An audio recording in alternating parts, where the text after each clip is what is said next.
Okay, everyone, welcome back again. So, it will be a short stream. So,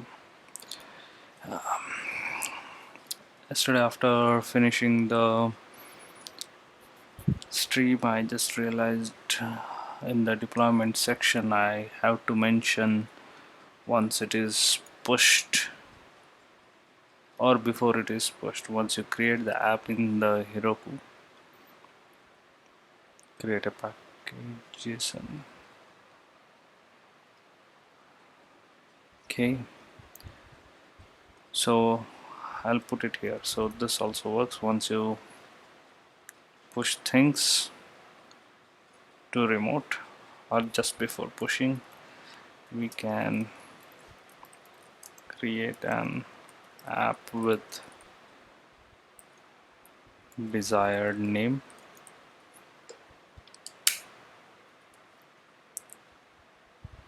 on your Heroku login,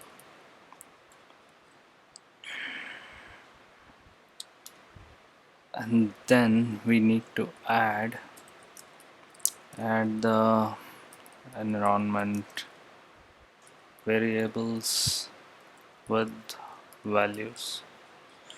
So basically what is happening is in the config we have keys.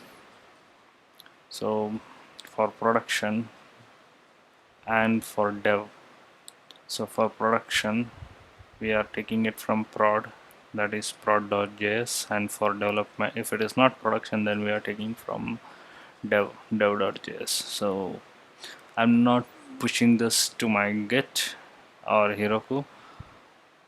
Here what I have is process.environment variables and Mongo URI or whatever key you give. So basically you need to give that in the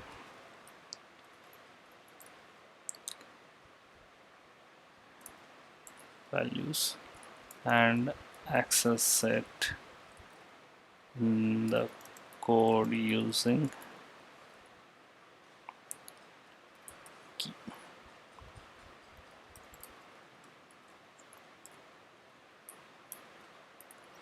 So this is how you access. We have seen this same thing in server where we are accessing the port. So if there is no port, then we are using 3000. So the same thing will be used in there. So this is one thing I forgot to add yesterday. So yeah, so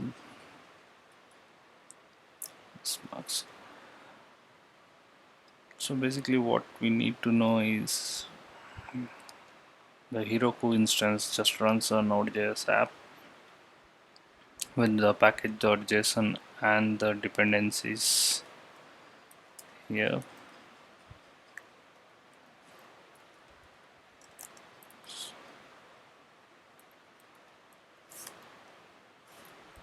Let me put it here, create a server, add dependencies, which using npm install and dependency name.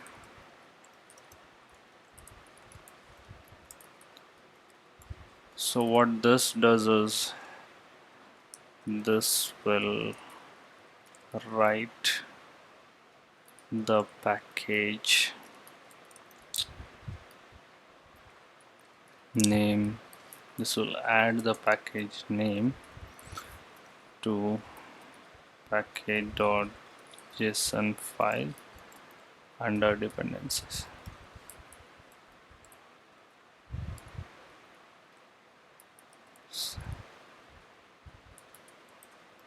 This package.json file. Okay.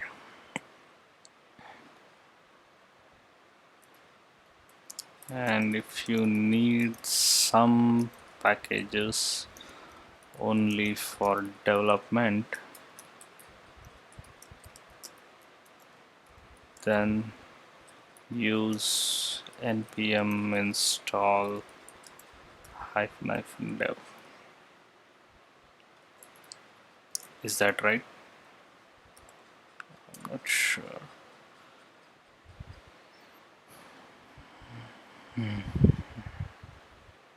Let's check.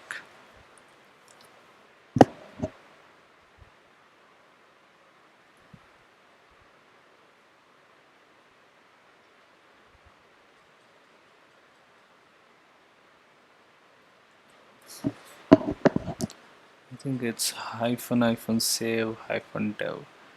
With npm you can add development dependence to your project. Dev dependence, these types of required for development purpose like testing your code or specify code coverage. Usually you would do it command the flag or -d.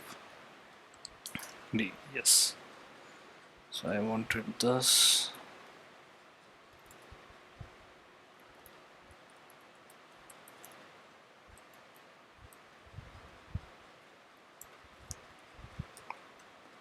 So I think I had few development dependencies.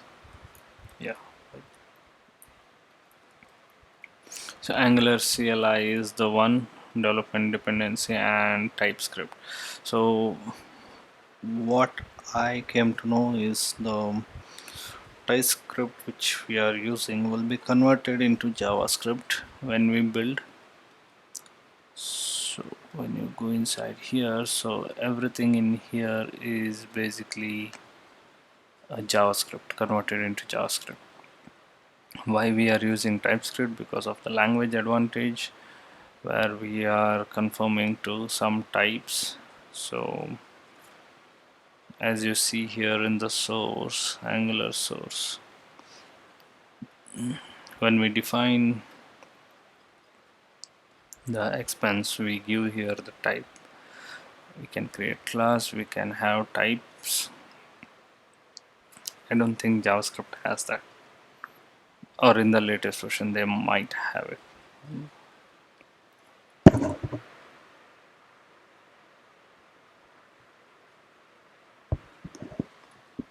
Okay, so yeah, these are the two which I needed to add. So basically you create Angular app, you build it and export it to public folder or any folder whatever you like, and you mention the folder here in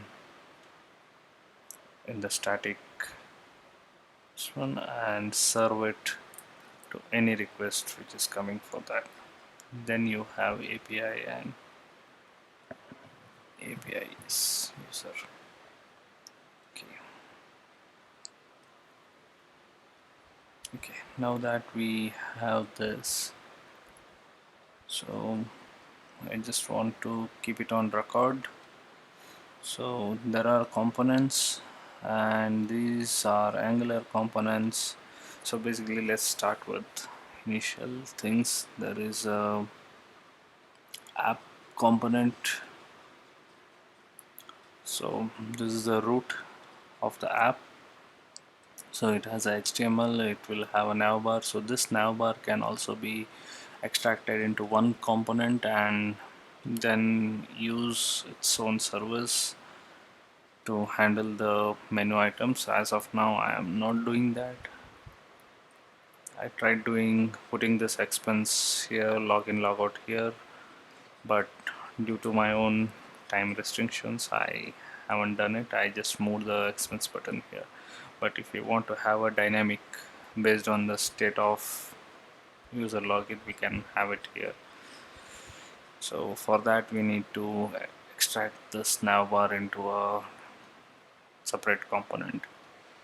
So yeah, so then we have the main div. So inside this we have a router outlet. If you don't have a router, then you can directly use logger component and logs. So this is what I was doing earlier, but I then once I had routing system in my project, so I removed it. So now router takes care of it. So basically this is the initial view, the app component here. So then we have app module.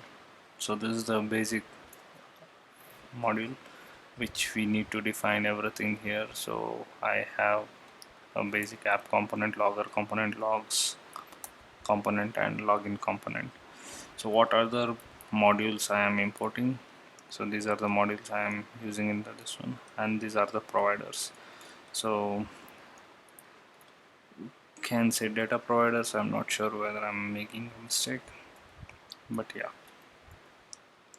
So express service, authentication service, then there is something called authentication interceptor, so HTTP interceptor. So if you want to modify any outgoing request and you want to add some headers or tokens to it for authorization or authentication, you can add it to this. You can make use of HTTP interceptors. In the bootstrap, the beginning of the app is app component. So this is what app module does. So now moving on. So logger, in this project, logger logs an expense. It creates an expense and it sends it to the backend stores and sends back with the database ID the log, and that log has to be updated in the logs list. So basically from here, when you add some component and add here, so this has to go to backend, update there, and comes back, and it has to update the logs component. This is the logs component. So for that we are using service here. So it asks for adding an expense or updating an expense. I am reusing the same logger component to update the expense. So it sends it to the backend via APIs, and on success it pushes it to local expense. Then through observables, I'm sending it back to logs component. So and the interceptor here catches this in between and adds the auth token here to the request. So this next is what the next step for that particular request, which is received here. So this is what I have done. So there is authentication service for login, authenticating the user, login, the user keeping a timer for the token expiration. Then we have the models, authentication data, that is the user data, then expense. This is not used as of now. This was used earlier when I used to store things in the local storage. So I used to store things into local storage and export it. I'm planning to use this for guest mode, where a user wants to track without any login. So you won't have a sync, this one functionality. So it will be a local, but he can use that. Then user model, then some utils where I am just for production. I'm not using any servers for backend. For otherwise I am using HTTP 3000, which is my backend server, and some other things. So this is about services, components, and interceptors. There's something called guard.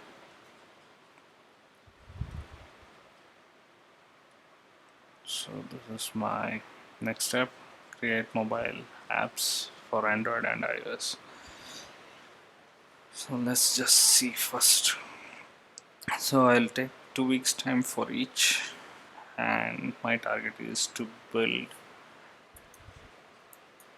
exactly this interface, but in native. It will be completely native with all the authentication support and everything.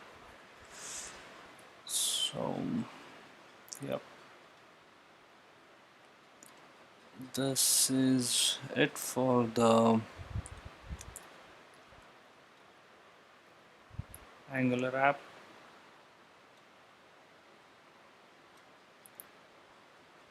Okay, now moving on to backend, we have server file,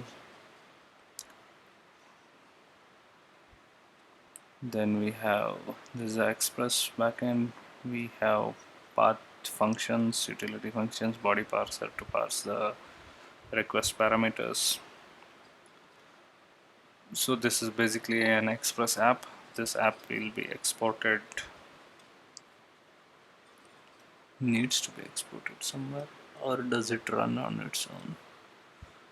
Okay, it's listening on the port, so it's not exported, it's listening on the port. Then we require expense and the user. Expense is to log the expense, user is to log the, so these are the routes, server routes. And then we have body parsers. This is the path for expense. I need to reorg this into something like this, or I have done it inside. I think -v1, yeah, -v1 I have added it here. It's not streamlined yet. Let me see. Okay, so and then I have the router which will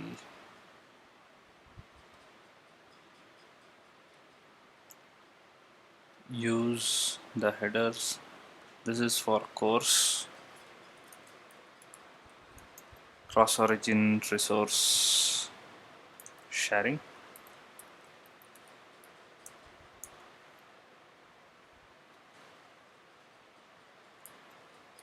What is course in HTTP request? Yeah, cross origin resource sharing. Good. Cross origin resource sharing. So what basically this is, so when any other servers are trying to access your resource, you are enabling it to share between two different servers. This is needed when you are deploying your Angular in one server and the backend in another server. Right now it's not needed. I have removed it because I'm running same on the same server, running both the things on the same server, so I don't need it, so I have removed it. So this is needed when you are accessing, and you can actually whitelist this. Star is not a good option, so you give here your server dot domain.com, something like that. So whatever request comes from this, the response will be sent without any problems, otherwise you will get into problem. One thing, and also there is a middleware where I am validating each request. So whatever request comes in, I'm checking if the authorization is there, and doing this is the secret key. So I'll be changing this and deploying it. So this has to be given every time.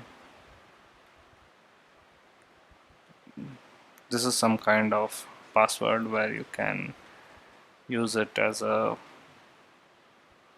master to lock the key. So I'm using JSON Web Token as of now, and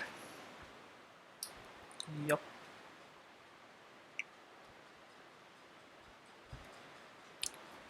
using JSON Web Token, MongoJS, and I think I'm using bcrypt. Yeah, bcrypt for the encrypting the password before storing, and JSON Web Token to create an authorization token and send it to the client. Wikis. Do I need to record anything else? I'm not sure. So I think from tomorrow I'll be working on Android or iOS app for the same product. For iOS, I'm planning to use SwiftUI. Android, I'll be doing it in Kotlin. I don't remember the versions. Oreo, Android O. I have to check my wife's phone. Whichever she has. I'll start from there. I won't be supporting Android 4.4.4. If I support that, it will support 90% of the users. And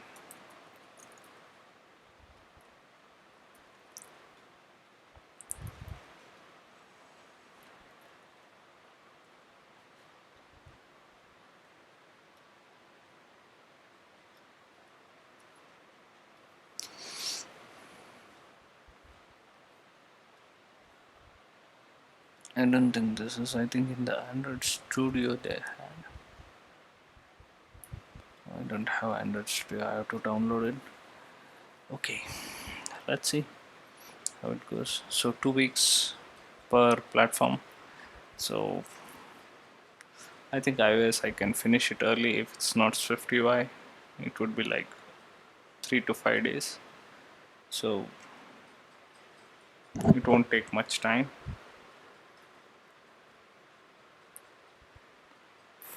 For Android it might take little time. So I'm thinking of May end. By end of May I should have a native mobile apps for iOS and Android. I won't be doing for iPad as of now. It's only OS for iPhone. I'll see if I can do for iPad. Not sure.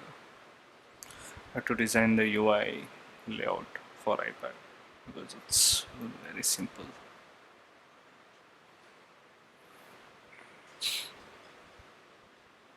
Let's see. Okay, cool. So now my after the this one, please change this. Please have a stronger password for this. I have kept it for recording purpose, for the streaming purpose. It's a simple one. So please change it when you do. I'll do the same. So yeah, pretty much whatever I wanted to record through this I have done. So let me see. Okay, I have to handle errors in the front end. That is the next one. Let me file. This is complete, but it's not in the readme. It's not in readme, rather it's documented in separate file. So this is marked as unwritten documentation. Documentation I have recorded it is simple reference of all particular courses. So done Udemy course on Angular. What else? So that was my main source for bcrypt and JSON Web Token libraries. And then I had this for deploying on Heroku. Some Udemy course on Angular for these two. Basically, authentication and authorization. Also, I learned few things on Angular side, like interceptors, and there is something called guards.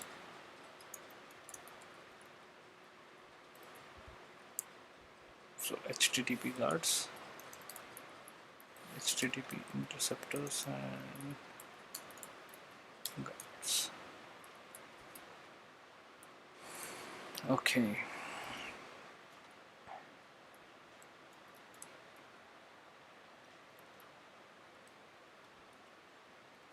This is done separate out navbar and component. It's cancelled. Model dialogues into another separate out model dialogues into another component. This is also cancelled. Okay, so we are pretty much completed on the web side of it. With status, what changes in the backend have I done? Okay, git add, git commit -m.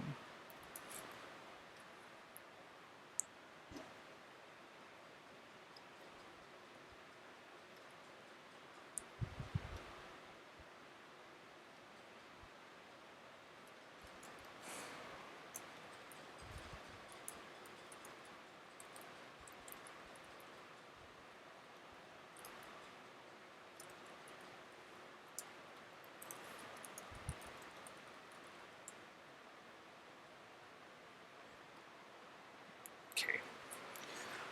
Okay, that's it, folks. See you around for mobile native app development on the next stream. So probably starting tomorrow, or will I take a break tomorrow and start on Monday? So, anyways, it will be short streams of half an hour to 1 hour streams. So, yeah, thank you for watching. Have a good day. Bye bye.